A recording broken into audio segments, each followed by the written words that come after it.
talking about administration, now enacted the Decree 34, Unification Decree.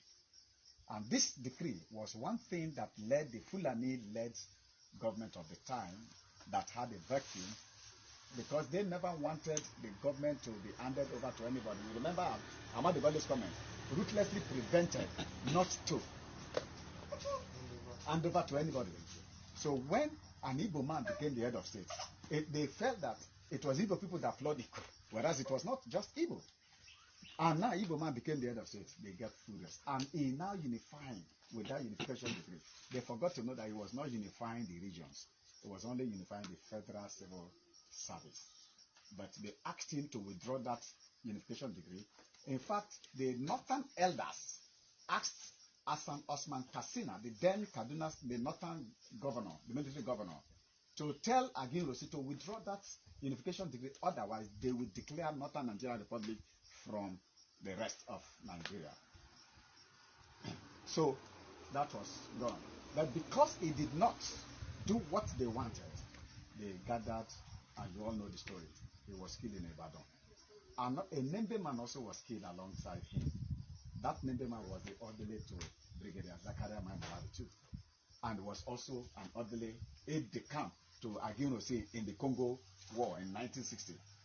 That Nembe man was still the same Gustav Stephen. But Gustav Stephen was not part of that death. Another Nembe man from Okpoma, whose name was Watson Dewario, was also killed, which many people do not know. And from that moment that Agin Rossi was killed, Murtala became the ringleader that was the one leading to that second massacre, which they call the second coup. And when they killed him, they started killing people from barracks.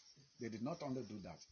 Every pregnant woman that is from this territory, if they catch you, they butcher you, bring the child, cut the head of the child like that. Some people, they put them with sticks, pin them with sticks, behead them, put the sticks on.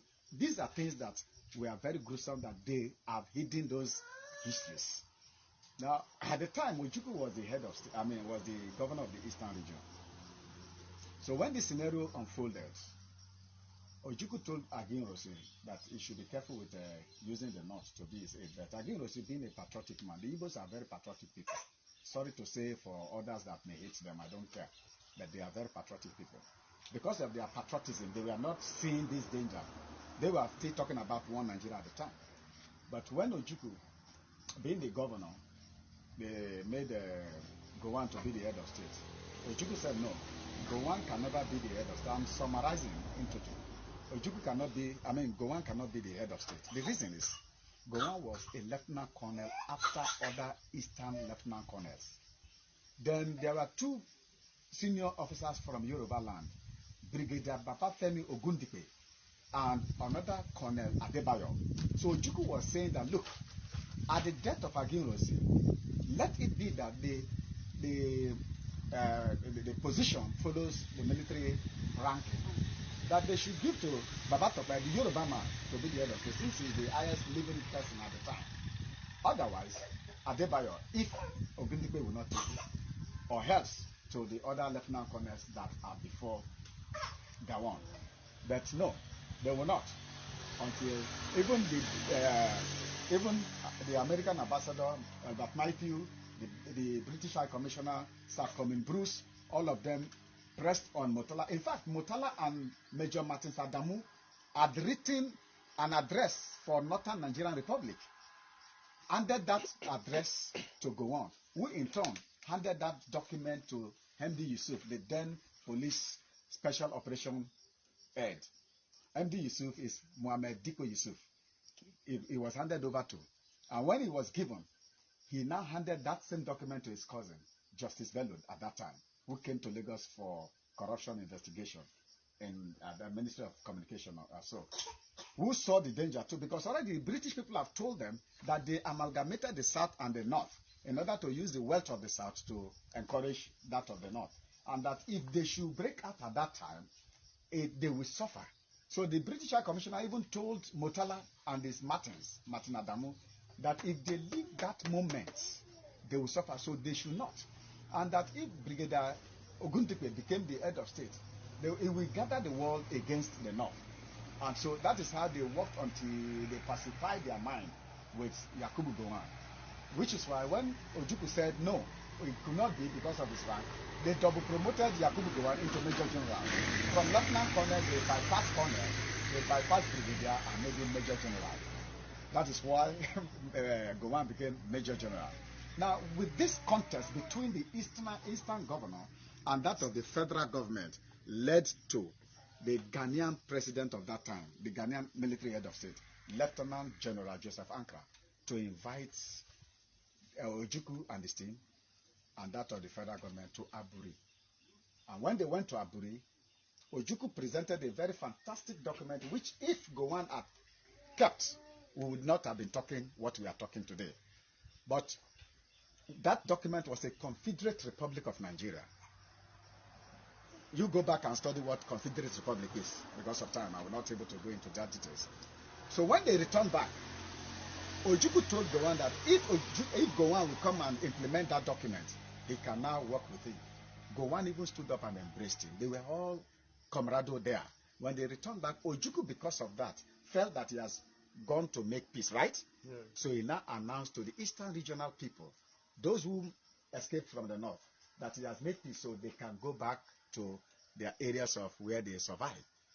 Unfortunately, for those who listened to him, when they went back to their areas in the North, a month later, they were massacred. Ojukwu died without guilt. Ojukwu died without guilt. Our father died without guilt. And when that happened, a Nembe people, the Nembe Ezon man, my own king, Mingiten, now called Ojukwu, in Port Harcourt, the king of Nembe, His Royal Majesty Osamade Francis Joseph Alagwa, Mingiten of Nembe, called Ojukwu to Port Harcourt. They met in Port Harcourt. And it was the Mingiten of Nembe that told him, you've done your best. That we thought, because Gowon, when he returned back, the federal government, BBC now made another recalcitrant publication or broadcast that the three governors and the head of state has bowed down to Ojukwu. So when they made that statement, it now made the northern elders call for Gowon, asked him what document did he go to sign.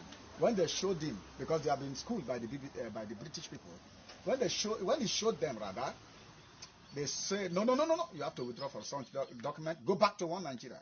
So out of that, Gowon went to the public, in his public address, said he cannot stand by that Aburi Accord, that go on with one Nigeria. So Ojukwu on his part said, no, on Aburi we stand. And because it became an impromptu thing, and at the point in time, they were still killing our people. They were massacring our people, even putting them in vehicles down to Port Harcourt, down to Onitsha, down to Umuahia, down to Aba. That is what they were doing. They had the free will. And because Gowon cannot stop them, which is the reason the Mingiten of Nembe now met Ojukwu, and the Portuguese called this extrusion of the southern part into the sea, Biafra. The Portuguese called that area Biafra, although Biafra existed long before them. Are you understanding? Yes. But in the modern nomenclature of this territory, which is why if you look at the old Nigerian map, from Bayelsa down to the east to Akwa Ibom, we have this as Bat of Biafra. Then from Bayelsa to the west, we have Bat of Benin. Then the old water is called the Gulf of Guinea. So because our king felt that the Bat of Biafra involves his own kingdom, and to be an all-inclusive thing, he took it to Ojukwu and said, look, Gowon cannot protect us anymore. So use this name and call the eastern region, which includes us, as Biafra, to be a country of our own away from Nigeria. That is one thing we have to mention here clearly. I'm mentioning this so that our Igbo cousins too will understand. Ojukwu did not wake up to just declare it, because he's a very trained historian and a senior military officer.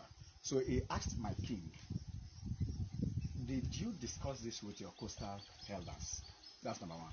Two, he told him that if he declares, the Nigerian side will wage war, because one, it was an impromptu thing that we never planned for, and that we have not even done international consultation. We don't even have money. But because when you see